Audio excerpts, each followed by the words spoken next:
We are Rogue Media Sports.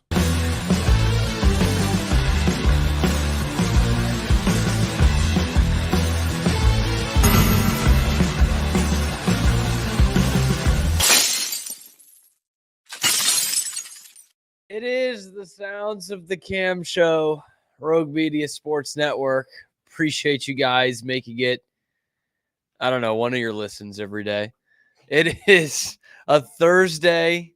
We're going to talk some Bruins in this episode. We'll have Matt Barry of the Bruins Benders Podcast, our resident Bruins expert, coming to join the show in the second segment.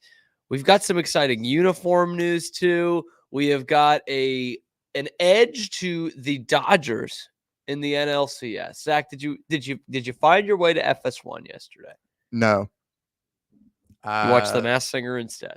No, I didn't watch either of it, but it would have been nice to. I mean, granted, all I would have had to watch is the first couple innings because the Dodgers just kind of opened it. Well, I take that back. They spread out the 8 runs over a decent amount, but yeah, no, I don't have like cable to hunt down and find FS1. Like, nor the time. Yeah, it's exactly. So, the bullshit of it all. Instead, I was just mad at the Masked Singer instead. Baylor alum Max Muncy, Moonshot, second deck. How about that? Yeah. Great stuff. I did need to ask you this, Zach, before I get into we've got a video to show you. But before I get into that, I have to ask you because you were not part of this in the show yesterday. This was after your time on the show. Okay. But I know you're a music guy. Yeah. You're familiar with the musical group, no doubt. Of course. Gwen Stefani. Yeah. You heard of her as well. I have. They had a song called Don't Speak. Mm-hmm. And in the chorus, I think I know where we're going. She said, have I asked you this before? Yeah, I think we've had this discussion because I think Pete was all up in arms about it yesterday. Really? I could not fathom why anyone would pick the other option, but let me lay it out to you again. Okay. So she says, I've had it with your reasons. Don't tell me because it hurts. Mm-hmm. Is she saying, don't tell me because it is going to hurt me? Or is she saying, don't give me the excuse because it hurts? It could be both. That didn't help. I know it doesn't help. That I always looked really- at it. That really did not help. I though. can tell you, I always looked at it as don't tell me because it hurts. Is kind of like an excuse.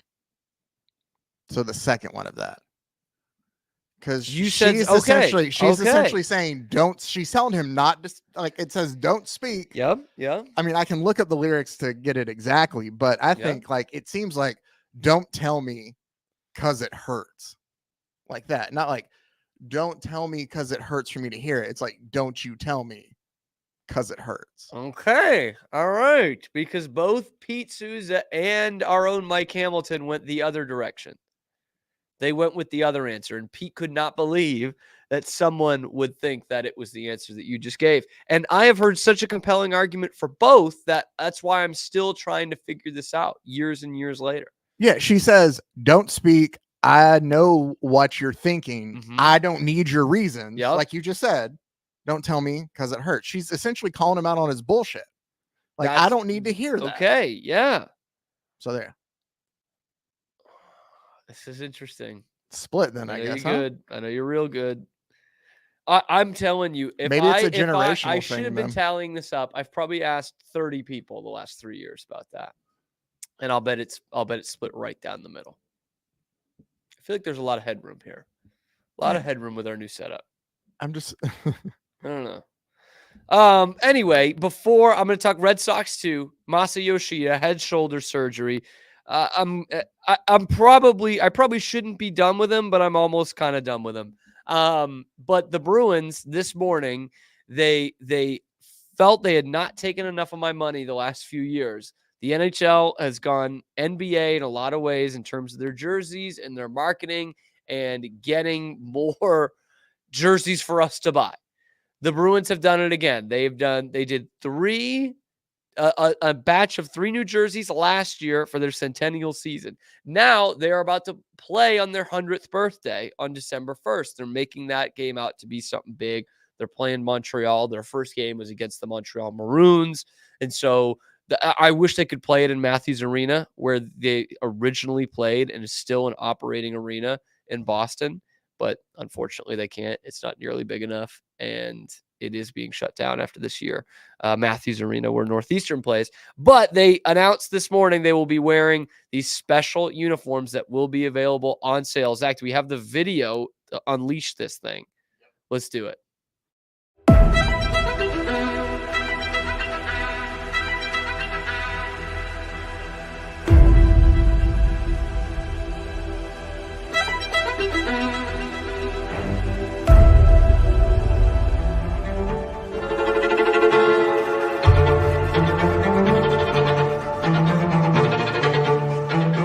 And that will do it here at Boston Arena, folks. The Bruins edge December 1st, 1924 in the history books as they win their first game in the National Hockey League and beat the Montreal Maroons by a score of 2-1 with goals coming from Fred Harris and Carson Cooper.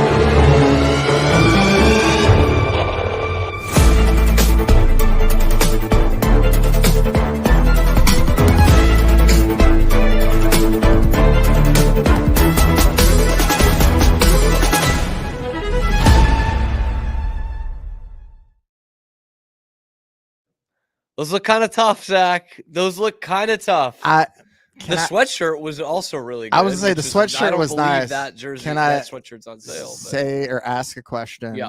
And let me go ahead Please. and pull up the Please picture then while I Yes. do this so it plays over. Because I am looking at it, and to me, again, as an uninformed person, I know what you're saying. how different is that from the original, like from what they usually wear? I should have given you a side by side because I get it, and it's not hugely different. Now, what is different is the Bruins will wear black socks with no real gold in them anymore, and this is got some gold to it. They for decades and decades, even until the Adidas rebrand in 2017 did gold socks. They also don't have a ton of gold at the bottom of the sleeve. They reserve it for the top, like the shoulders. That's what it's got on their regular one now. And again, nitpicking, but I like this better. I like having the black shoulders on the black base uniform. Okay.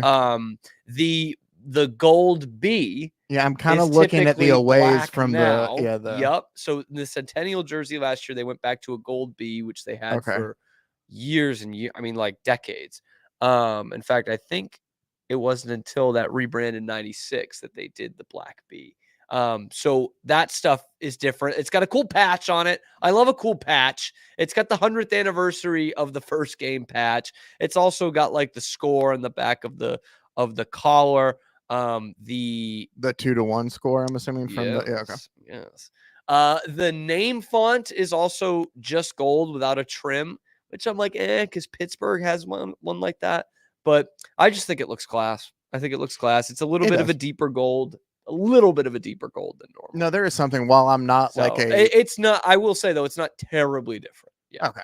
Way they did. I felt like obviously I knew there were differences to it, or they wouldn't have, especially to make you don't make a whole video if you're like, barely changing anything. I don't know. Some colleges do that. And but I think they made a video when they went back to their uniforms this year after the Centennial, which was like what they had before for almost 20 years. They are classic looking jerseys. Good look. Yeah. Bruins, man, the black and gold template, it's really class. It is. It's tough to mess that up. In fact, I don't know that there's been a Bruins jersey in my lifetime that is bad. There are some I certainly don't love, but you'd be hard pressed to find a bad one. I didn't really love their 2016 Winter Classic ones, but they're growing on me 10 years later almost. But yeah, I don't think they've had a bad one throughout my lifetime as a Bruins fan. So I'm excited for that. They're only on sale right now in the like ultra made in Canada, like ones the players wear. So they're like $600, which is absolutely asinine. They are going to be coming out with premium ones, which are like the highest ones that you could buy as a fan before this year, which will be like $250, which is not cheap. Don't get me wrong, but that's more what I expect around a Bruins jersey. All right, Masataka Yoshida. The Red Sox announced yesterday that Yoshida underwent shoulder surgery back on October 3rd. It's a few weeks ago now, and that was something that was lingering throughout the season. He's about to enter into his age 31 season and only into year 3 of his contract. He's owed $18.5 million this year. And I just don't know what Yoshida brings to you the rest of his time with the Red Sox at that price. $18.5 million for a guy who isn't going to play in the outfield much longer, and you're going to need to put, especially if you're going to do the Bregman thing, there's no spot for Yoshida if you're going to do the Bregman thing, because if you're doing that, Rafi Devers is realistically going to become a DH. He's probably not going to become your everyday first baseman, like some people are saying. That's a big jump for a guy like Devers, who was not the most polished defensive infielder coming into the league, and has really only just in the last season or two got third base to be as good as he is at that position. And he doesn't have great range. So Yoshida is a guy who isn't really playing the corner outfield. They don't trust him to play left field at Fenway, which should be the easiest of those three to play, especially if you have shoulder issues, because it's the field with the shortest throws, and you play it like an infielder. Anything that's going over your head is coming straight back to you. And Yoshida is not trusted to even do that. He is a part-time DH who doesn't hit for any kind of power. And to me, the value of that guy is just not anywhere near $18 million these days. There's so many guys you can go out and get that can play a decent outfield, not very good, not a great arm, who can play a decent outfield, can be in the bottom third of your lineup and hit for some average. There's a million of those guys out there that you don't have to pay $18.5 million for. In fact, Hunter Renfroe is a guy who you could sign off the street for $10 million 1 year, because he, God forbid, he stay a place any 2 years. and he can give you more production offensively than Yoshida.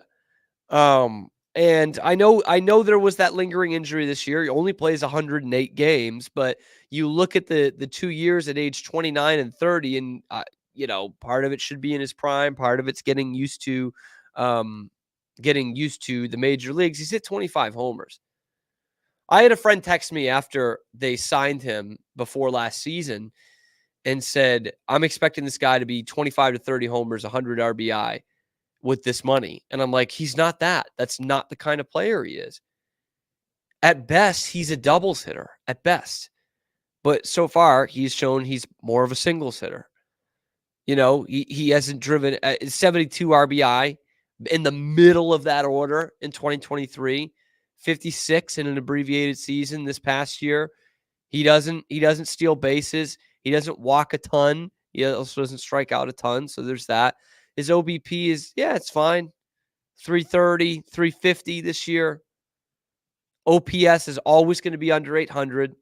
It was under 800 both times this year. His OPS plus is better, a little bit better than the league average hitter. He is not a guy who's going to tear it up for you to get $18.5 million a year. He can't be one of your corner outfielders and a deadly left-handed bat in the middle of this order. He's not that. So he can't be taking up real estate for a team that's going to be competing for a playoff spot or a division title in the next few years if they handle this free agency right. He can't be one of your corner outfielders / platoon DH guys.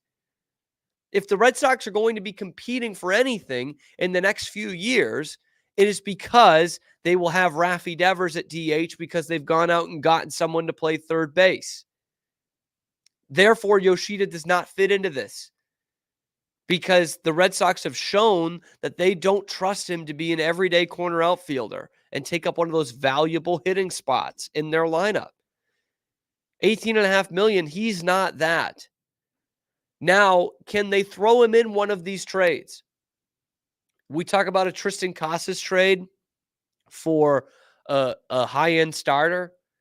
It's like maybe you can throw in a contract, eat half of it or more, probably more, and give you an everyday league average Major League Baseball player.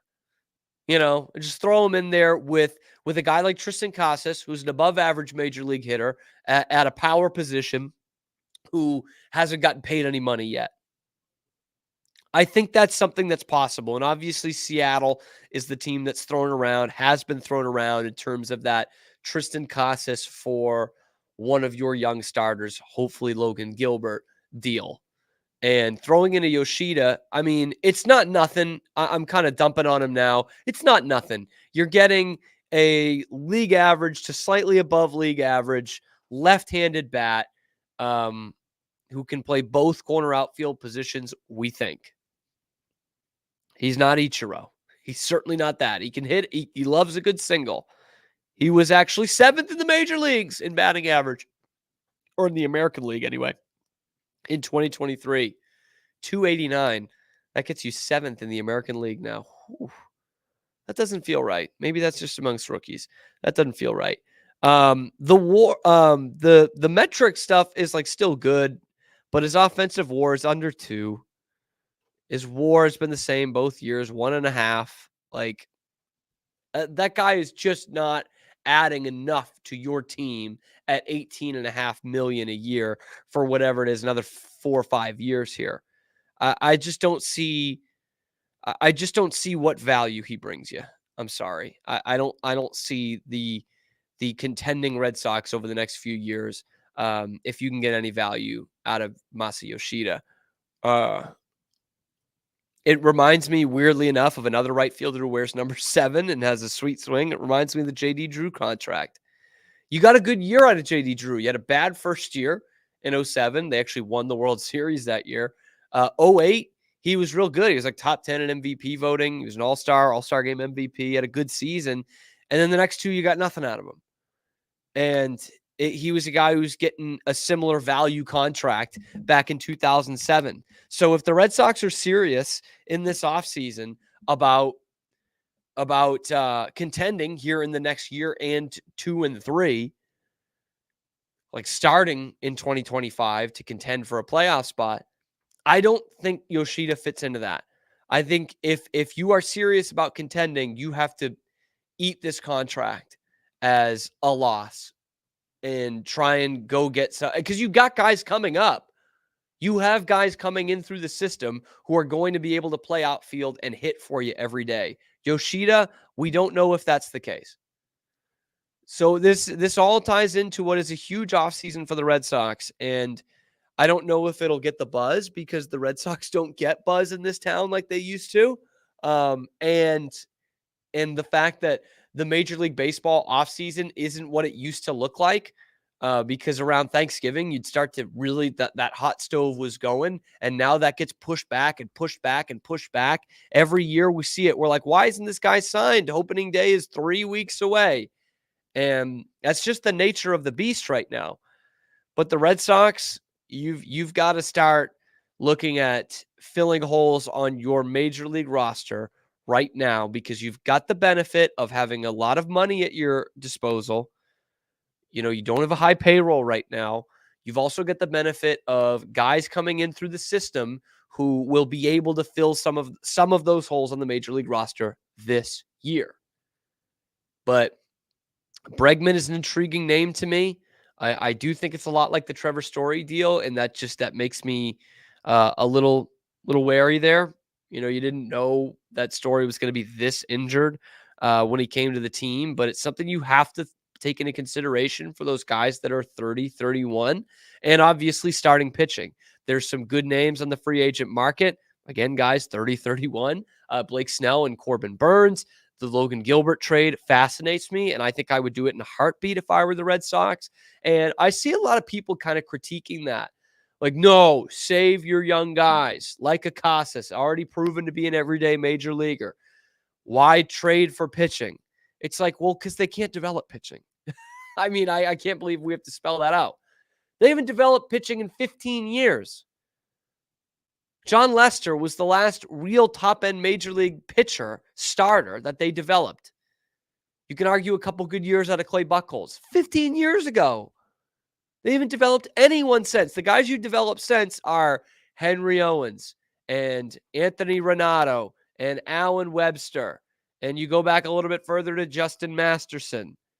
Like, those are the guys you've developed. Brian Bayo is the only one, and he had a disappointing year. But that's the only starting pitcher that you could kind of consider to be top end that they've developed in 15 years. And you look at how they've built these other teams, the 04 World Series team, the 07 World Series team, the 2018 World Series team, all had a top end starter that they traded for. Schilling, Beckett, Sale, and Price. Or excuse me, Price was a free agent. Sale, who was actually the number one starter. You traded for all of those guys. And you traded prospects for all of them. Oh yeah, 04, who was the other ace? Pedro, another guy you traded for. And you traded your top prospects for. And look how that turned out, by the way. How did Carl Pavano turn out? How did Waco native Casey Fossum turn out? How did Michael Kopech and Yohan Moncada turn out? You won all of those deals. All of them. So don't give me that line that, oh, why would you trade your prospects, your guys who already have proven they're good major league players every day for a starting pitcher? That's why, because you've built World Series teams around them. That's why it's a critical offseason for the Red Sox. And if you can offload Masataka Yoshida in one of those deals, I'm hearing it out. I might well just be here for it entirely. Anyway, I've backed up Matt Barry too long. We're going to take a quick break, and we will have Matt Barry of the Bruins Benders Podcast coming up on the other side of it on the Cam Show.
We are back. It is the Cam Show, Rogue Media Sports Network.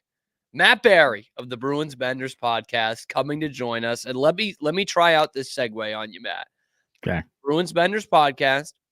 Benders typically play on the fourth line. Bruins fourth line bending over the rest of the league. What do you think? That's pretty clever. That's Not pretty bad. clever. That's Yeah. not bad. This Yeah. line, though, I mean, what the heck, dude? It's way better than their second and third lines, and you could argue better than the first line, especially based on the numbers. Where has this come from? Yeah, it's their best line, and it's one of the best lines in hockey right now, to be honest. I mean, the numbers they're putting up, every single shift seems to be the same, where they're dominating the opponent. Last night, again, early in the game, Cole Koepka gets them on the board. It's good work down below the circles. It's, beating your man one-on-one. It's winning battles. It's getting to the net. He has a nice little redirection for a goal. And, it starts the ball rolling. And, that thank goodness for this line. Or they even said it last night on the broadcast. They could have been 0-4 going into that game last night if it wasn't for the fourth line. Now, here's what I wouldn't do. I wouldn't break it up to satisfy the need to try to make the other lines right. I wouldn't touch it at all. In fact, I'd bump them up to the third line and then figure out your fourth line.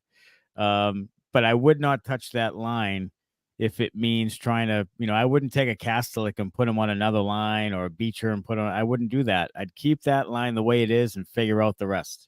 You and Claude Julien, man, because that was always a staple. And I said it to no one in particular last night.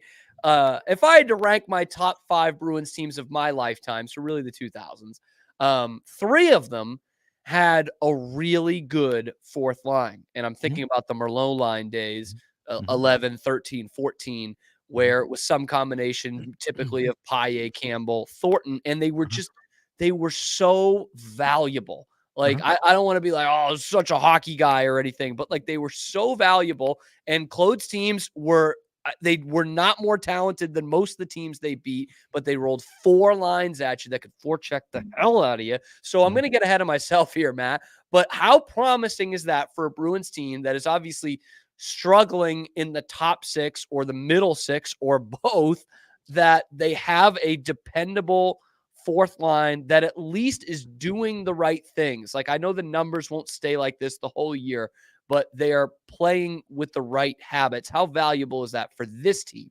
Well, it's a difference maker, and you're right. I mean, that's where you win the cups, is in your third and fourth lines, and they have a fourth line that's as good as any.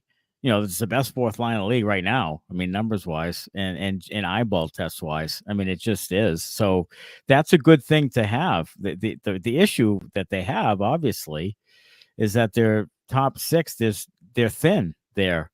And, putting Frederick back there last night did make a difference, but Frederick's not a top 6 forward on a Stanley Cup winning team. He just isn't. So, but if it's a patchwork thing for 8 or 10 games, and until you try to figure it out, then I think he'll be fine there. And he was last night. It was good. It was much better.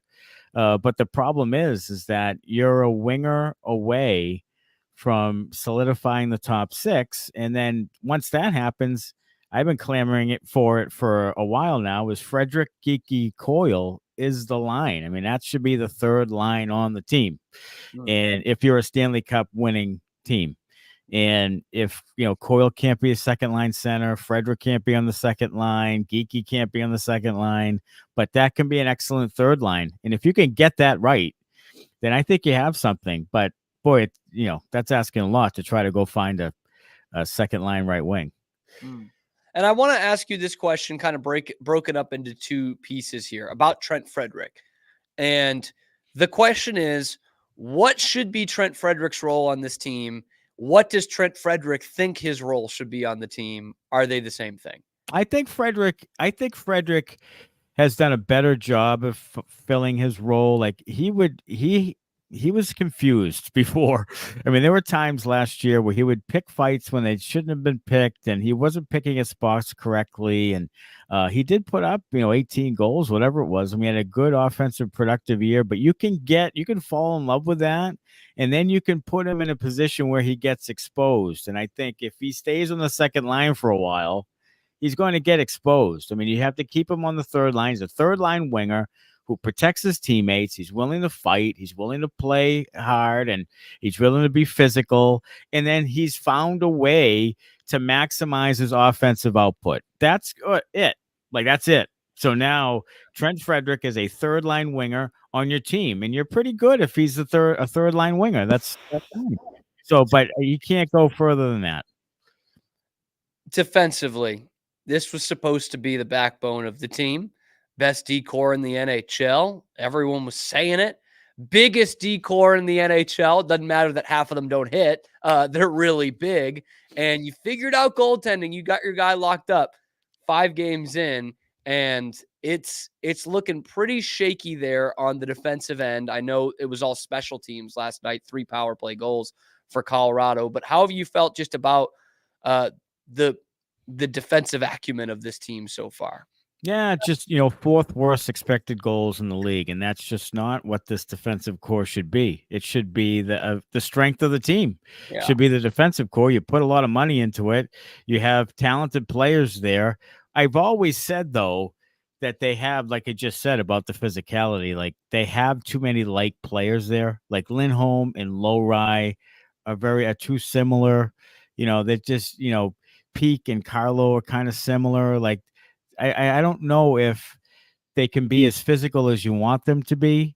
And you can add Zadorov all you want, but, I haven't seen a ton from him that way. Like, I just haven't seen a ton of it. An occasional hit here or there, but I haven't really seen it a ton from him. So, look, it's going to be a good defensive group. You have to figure out who's the top pair with McAvoy and stick with it. Yeah. That's another thing. You can't just keep changing the guys around and develop any chemistry with your partner. So Zadorov was there, and Lowry was there, and Lindholm was there, and it just keep that sort of carousel going back and forth. And I just think you have to stay with a pairing for 3-4 weeks and see if they can develop some chemistry, and then go from here. I mean, I like what I see from Lowry. Lowry is a good player, and I think not this year, but I think down the road, you're going to have to make a decision on Lowry or Lindholm. I know think you're going to have to.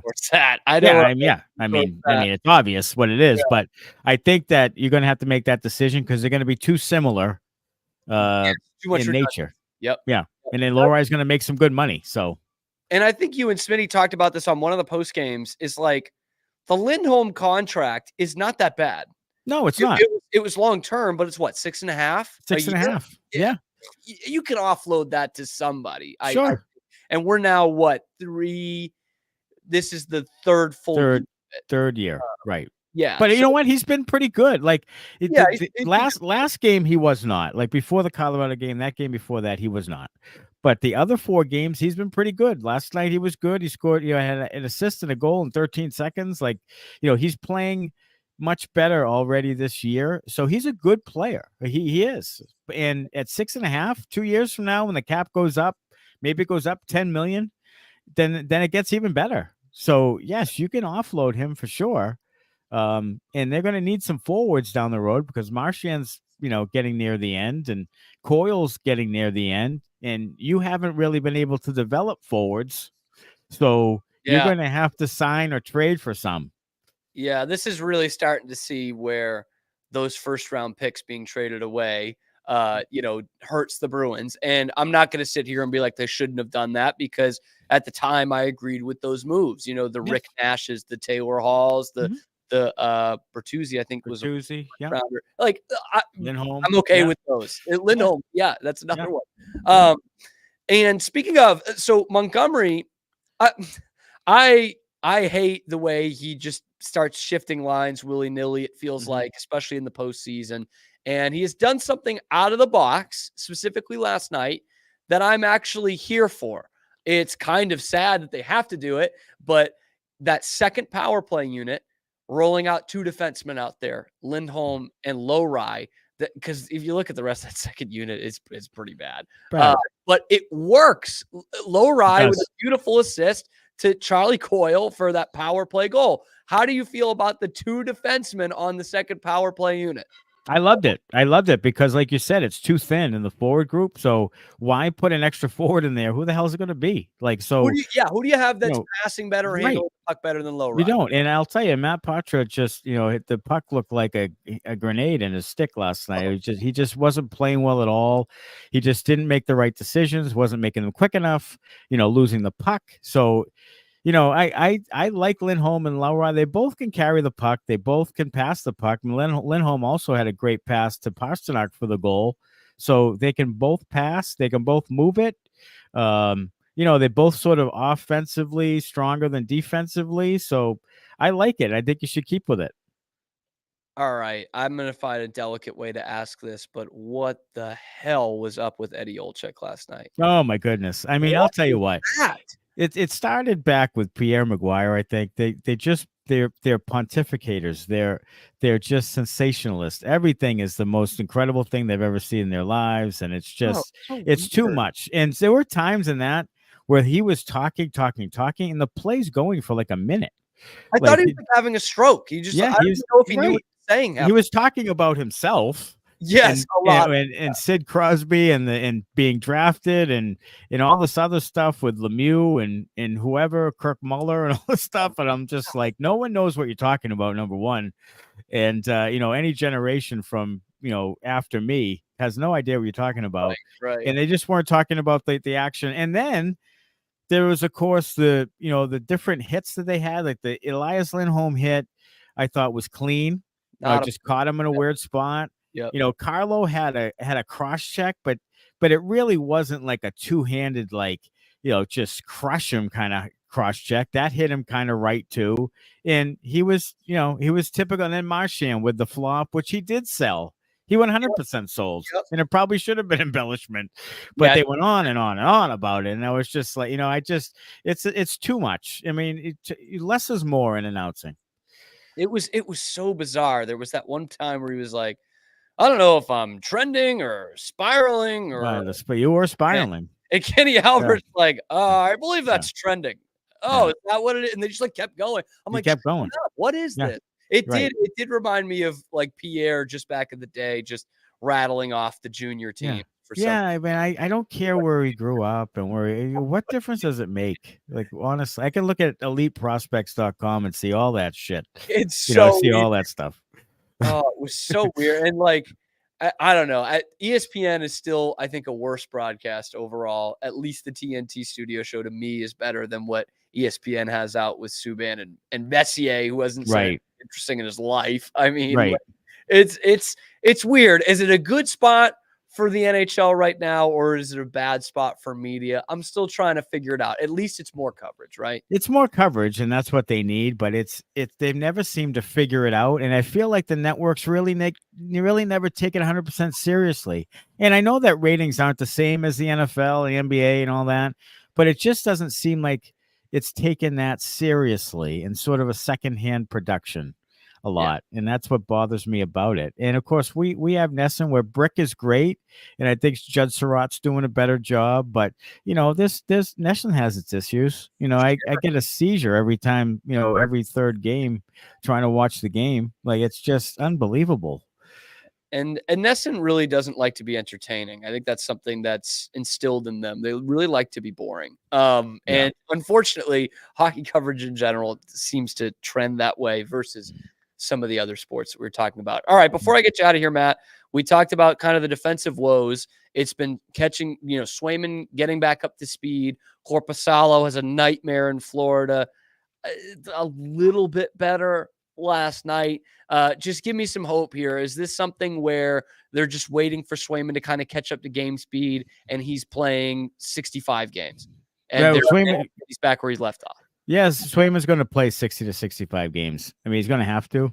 I think they can get by like they did last night with Korpisalo or somebody else.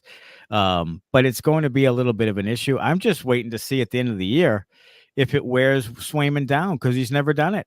So you don't know that. Like, yeah, playing 60 games, that's great. You got your goalie, you paid him. He's pretty good. Great. Then you're going to win a bunch of games. That's fine. But at the end of the day, is he going to be so worn down at playoff time that it really affects him? So you don't know that. So I still like the idea of Korpisalo, pulling his weight a little more. Last night, he had the same kind of game as he did before. Like, he makes a few saves early and you're like, okay, great. And then he lets one in and then he stops tracking the puck and laterally, he's just not very good. The Makar goal hit the middle of the net. Like, I know it was a seed, but it hit the center of the net. Like, he's just not on his angle. It's really, and he gets down on his knees and slides a little too much. Brakes problem, man. Right, like a little too much. It's the brakes at the right time. Right, and they mentioned it with the Miles Wood breakaway, where if he just waited a minute and let Korpisalo go down, he could have put it under the bar and in for the goal. So that's going to be scouted, and you're going to see a lot of goals over his shoulders as we get going here. I'm hoping that Bob Essenza can fix him, but this is something that's been happening with him for a while, and I don't think he tracks pucks well. I don't think he moves laterally that well, and teams are going to figure that out. So it's going to take a better effort from the defense when he's in net in order for them to win those games and get by. But I'm still worried about the Swayman thing toward the end of the year when he plays 60 games. A lot of questions that will be arising throughout this season that won't be answered until the end. I lied because I do want to ask you one more thing before we get you out of here. Thoughts on the sweaters that dropped this morning? I thought they were kind of similar. Like, I just didn't think they were, they're nice. They're sharp. They pop. And I like them. And I think the Bruins have one of the better sweaters in the league for sure. And always tough to go. Yeah. Yeah. Not right. And I think it's nice. It's not $600 nice, but it's, it's pretty nice. But I thought it was a little underwhelming. I just thought it would be a little different than it was. But, I still think the best were last year. I really like those sweaters that they put away last year. I mean, I really like them a lot. They reminded me a little bit more of the 80s teams, and I liked it with a little bit of a snazzy little effect on the sleeves. I kind of like that thing. But I think, it's a nice sweater, and I'm not getting one. So there you go. They just want another couple $100 out of me. Oh, my goodness. I mean, there's more. They're like the Red Sox with the sweaters. It's just, how many colors and how many alternates and how many occasions. I mean, they're NBAing it. They're making it the NBA. Which, look, I mean, if that's what causes the cap to go up, then I guess I'm all for it. We'll do it. Right. But I love those Centennials. I like kind of the exclusivity of it just being 1 year, but I wouldn't have minded if they kept them. I would have liked it. Yeah, I would have liked it too. All right, Matt Barry, you need to catch up on some sleep. You guys are doing that Oh my goodness, hours of the morning. We were there till 1:15 last night. No more of those. No more of those, please. That's because Matt and Smitty do the Bruins Benders post game after every Bruins game. It's on Inside the Rink on YouTube. I think I've tuned in to all of them in one way or another. Some of them in the comments go all the way Appreciate through. That, buddy. You guys are doing a great job with it. I appreciate you coming on the show as always. I've teased a weekly spot. I think we need to nail that down. Yeah, let's do it. Let's talk about it. I'll shoot you a DM. We'll talk about it. But Matt Barry from the Bruins Benders Podcast. Thanks so much again, Matt. Thanks, brother. Yes, and sir. Pete Souza will be joining the show next. We'll be right back on the Cam Show, powered by Rogue Media Sports Network.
Pete. Pete is here to help me as I'm trying to face your way, but with this new camera thing and stuff. Is there a new setup? Or is there, oh wow. Yeah. Can you bring the mic to you? Sorry. Pete loves doing that. I'm just so. But Pete's here conversational. to decode tweets for me. Tweets that are supposed to be trolling me, but aren't getting it, are not hitting the mark on either side of it. Anyway, Pete Souza of the Pete Souza Show. Cam, we got a lot to talk about today. Dewey. Yeah. Couple things I want. That's a name that doesn't get used anymore. Dewey. Why is there no Deweys anymore? Dewey? Dewey. Yeah, Dewey, like from Malcolm in the Middle and Dwight Evans. You didn't watch Oh, Malcolm in Dewey the Middle. Evans, of course. Malcolm in the Middle is probably too far out Yeah. for you. Frankie Muniz, talented guy. Yeah. Doesn't Cranston was the dad, right? Was Cranston the dad? Yes, Yeah. yes. And if you saw it, it'd be like, I watched Malcolm in the Middle all the time when I was a kid. When I first It was watched on Breaking Fox, Bad. right? Yeah, I think so. Yeah. So you'd see promos during football games. It took me a few episodes of Breaking Bad to be like, no fucking way, because he's a total goofball. Did you watch Malcolm in the Middle, Zach? He's like a total ditz goofball dad in Malcolm in the Middle. Hal? Yes. To the point where like Breaking Bad came out like 2 years after they stopped Malcolm in the Middle. Like I'm just shocked he even broke that typecast that quickly. Like he was a sitcom actor, and he's a great actor too. And he's so much better than a sitcom actor. Yes. He's outstanding, obviously. Yeah, but that'd be wild to like look back at, like if he doesn't do anything else the rest of his career, what you'd look back on is Malcolm in the Middle and Breaking Bad, like two completely different shows. He had a really good movie recently where he was an undercover guy. It was probably 2016. It was that guy Nick Picked who comes on and talks about baseball from New York. I drug Nick to it with me in Louisiana. It was a great movie. He's doing like a Netflix show or something. Well, he does Your Honor. Your Honor. Which is one of those shows, like if people watch it, I'll tell you this, Cameron Stewart. Okay, please. And Zach I'm going to Burke. shit on the show that I haven't watched. In a second. I was hard pressed to find something to watch last night. I was like struggling right now. I was like, no Hernandez. Were you looking for baseball and couldn't find it? Because I can tell you it was on FS1 because they thought that The Masked Singer in a game show with Rob Lowe, where 81 people stand on floor tiles, was more important. People, I can't get good. over that. I'm still a little upset about that. It says, I talked by about the that way, on the Mosley show yesterday, completely organic reaction. I was like, "You're kidding! The game's on FS1," and we went into a whole thing about it. So look, like that. It was New York and LA too. I know. It's wild. It's absolutely wild that game was not on Fox. And it's the best playoff ratings they've had in years. Yeah. Like, I mean, they would have gotten the numbers. And I know they do this beforehand. Like they would have said the NLCS goes on FS1, but that makes it even more amazing to me. But like that they were just so ready to punt on you it say that until the World Series. But they still have, at least in the MLB app, that Friday's Yankees game, or Friday's Mets and Dodgers game could be on Fox or FS1. But it's not. It's not, because they've already announced that Oregon and Purdue are going to be on Friday night. Well, I'll give them the benefit of the doubt. I'm giving them college football. Tim Brando. But don't put that in the app. Like, just take it out of the app. Friday. Anyway, sorry, you were saying something, Pete. You didn't have anything to watch. You already watched the Hernandez I need to get some episode this fluids week. in me. No, I didn't watch much. I watched a little bit of Hernandez and I bailed. I will watch it. But so first of all, one thing, I got a Mosley comment. So I hit the Cameron Park Trail last night and I put on Mosley's interview with Cowherd. Oh, it is. Colin, it's good to be back. He is amazing, bro. Like he should just be the Jerry Jones guy. That's it. And like, why not, dude? He is. First of all, he should write the Jerry better than almost anyone in the media. He should write the Jerry book. 1, 2. He had so many great points, nuanced points in that. Like, what does drive? You know what drives Jerry the craziest, according to Matt, is when the Cowboys get flexed, and the Cowboys got flexed out one year. Of course, which almost never happens. Yes, yeah. Never. He said, "Oh, the Cowboys got flexed about 8 years ago, and he almost lost it." But Matt was like really good talking about Jerry, to the point where Cowherd was annoying me because I was like, just let Mosley talk. Like, you have him on. Cowherd, by the way, who is an amazing talent and uber successful, but I don't buy it. Like Mosley even kind of gave him a little. There was a compliment in there somewhere, but Mosley was talking about how he talks to guys who are coaches and personnel guys. He goes, I know you watch your own film, Colin, but which is like Colin Cowherd sitting there watching film is such a joke to me. And Cowherd does this. He's like, I think, what was he talking? He was comparing Dak Prescott. He was comparing Dak Prescott to some quarterback in the NFL. I don't want to get it wrong, but he was like, he throws a better ball than Dak, but Dak is more. I was like, shut up, dude. I'm always like that with those, especially the national guys. I'm like, bullshit, dude. Yeah. You have no idea. And just like, and by the way, you're Colin Cowherd, like, have somebody on that can talk about that. Like, that's just not your deal. Right. Like, I know there needs to be an expert to this, but no one expects you to be like football coach. Yeah. They expect you to be entertaining. That's why Mad Dog is the best. He sticks to opinions. He watches all the games, but he's never going to tell you he's breaking down film. So that was the one thing. Like, I don't mind a stats breakdown. Yeah. Right. Those totally. I think are valuable, but the film thing is probably where we get. I watch some film every year for quarterbacks going into the NFL draft. Yeah. It's very amateurish. I don't come on here and talk about it. But it's fun. I mean, I don't know. I understand that. Anyway. Another thing is I watched Poltergeist last night. Really? Which was so well done. I imagine that's one of your favorites. Simmons did a rewatchables on it. And it was him and Van Lathan. And it was so much fun to watch. It was such a good movie. Like, you want to talk motion picture, like Steven Spielberg. I do like motion pictures. Yeah. So I was impressed. I recommend this time of year Poltergeist for anybody that wants to. I know you said yesterday you don't do these questions, but I'm going to ask you one anyway because it's my fucking show. What is your actual favorite horror movie to watch? Oh, Halloween. Okay. It's like no question about it. This is your time. The weather just got cold enough where I get to watch Halloween. I can't wait. I'll watch Halloween 2. Skip 3, go to 4. Yeah. Halloween 3 is like Rocky 5. It's like I'll take your word for it. It just never happened. It's not even a Halloween movie. It's a Season of the Witch. It's not what? It's a good movie. No, it's not a Halloween movie, but it's a good movie. I get to wear a beanie this morning. Wait, is that the one with like the toy company and stuff?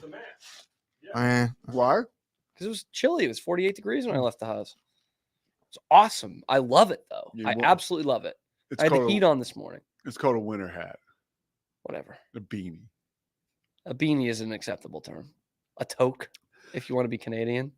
So that's however they say it. There's nothing to watch on TV now. That at least for me. You can watch horror movies, man. I watched Poltergeist, which, by the way, is not gory and it's not necessarily. It's more like a paranormal experience, but it's still very scary. And by the way, a young Joe Beth Williams, look out! Woo! Is she still with us? Yeah. Isn't like almost all of them died? Well, there was great question. So there's a whole curse around the movie. Dominique Dunn was strangled by her boyfriend, like I think 2 years after the film. Her dad is a writer for Vanity Fair that covers all the stuff in court. Yeah. Oh my God. You know how I know him is from the fucking Menendez show. Yeah. Yeah. So his daughter was strangled. I didn't know. She was the girl with the dark hair in the movie. She seemed like she was a great actor. Almost reminded you a little bit of like, Princess Leia. Carrie Fisher. She reminds you of a young Carrie Fisher. Is this guy? What's going on over here? There's like a series of third base coach signals going on. You realize that can like what? Keep talking. It's you're talking about Poltergeist. I don't want people doing signals while I'm doing a show. Yeah, right? I'm doing a show on the network right now. By the way, let's get political real quick. Let's get political. That's my favorite 3 words, 2 words in a contraction that Pete Souza could give to me. Throw out the candidates and the politics. I'm sick of people yelling at me, telling me who I should vote for. Yeah. Or telling me that I'm an idiot if I haven't voted. 1, 2, I'm sick of people bullshitting us. Like Brett Baer interviewed Vice President Harris. And whatever, the interview went however it went. But then Brett Baer is on, and this has nothing to do with who you vote for. This is just somebody who used to do public relations and manage interviews. Brett Baer's like, yeah, during the interview, there were 4 people giving me the high sign. Well, because it's a presidential candidate and you were probably up against the time. It doesn't mean that they were like, hey, but the social media thing that we saw online was the interview was so bad, 4 people were trying to get it wrapped up. No, that's not what happened. Like it was over. So they had to wrap it up.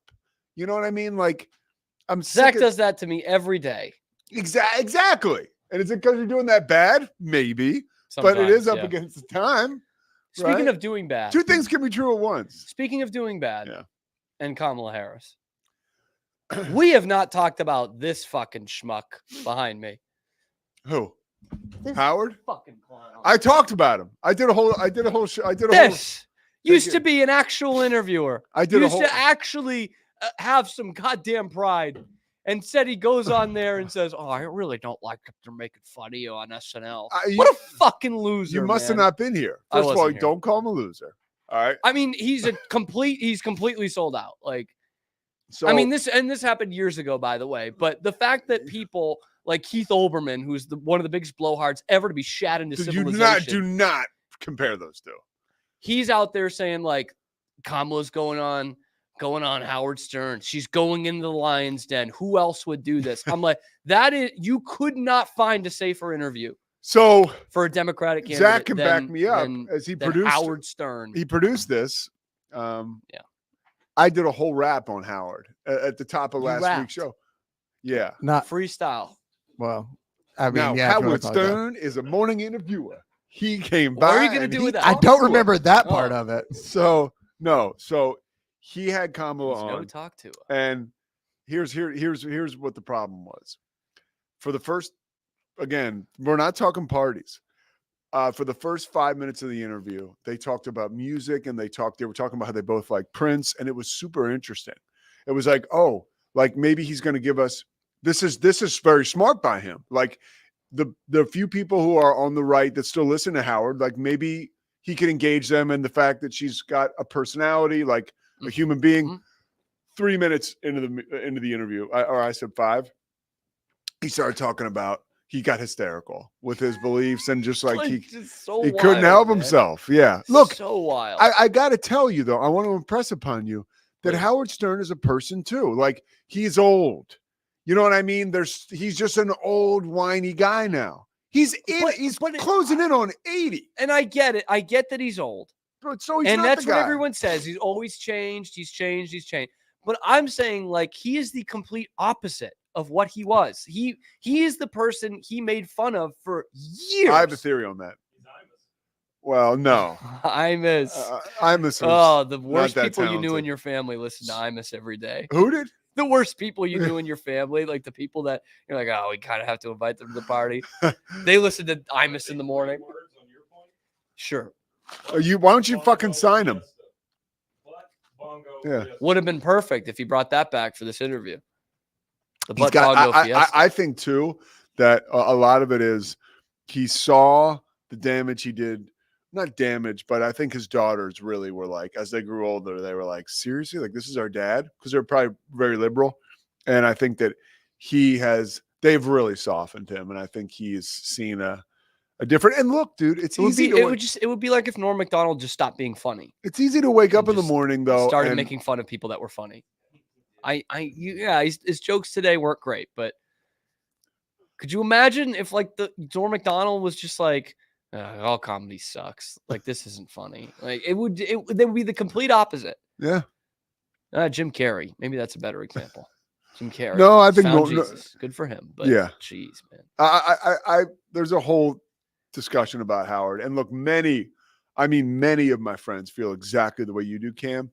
I listen to him every day when he's on. Still do? Oh yeah. First thing I have on in the car, dude. And that's an example. You don't listen to him. He's still very funny. I listen to the clips. He doesn't exactly that. There you go. That is the problem. But then he's putting out this bullshit with Kamala, Pete. Come on. Well, I listen to the clips. I listened to the whole interview. That was ridiculous. It was total dog shit. It was. It was not good. It was not. He was lining up and kissing her asshole. Yeah. It was embarrassing. With any candidate, by the way. Yeah, I'm not going to argue. And you know what sucks is like, he won't even have Trump on.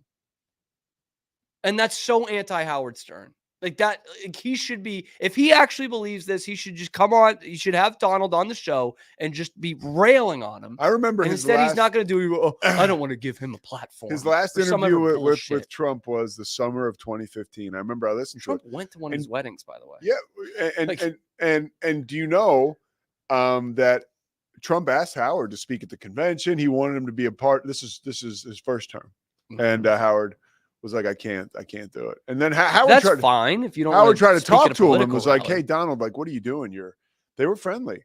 But I think Howard is more incensed by the candidate, right? And I think that it's personal with him. I think he gave Trump a platform for so long. He probably feels like he contributed to this in some way. I don't mind Yeah. him saying that Trump's a maniac. I can agree with that 100% actually. But like, it's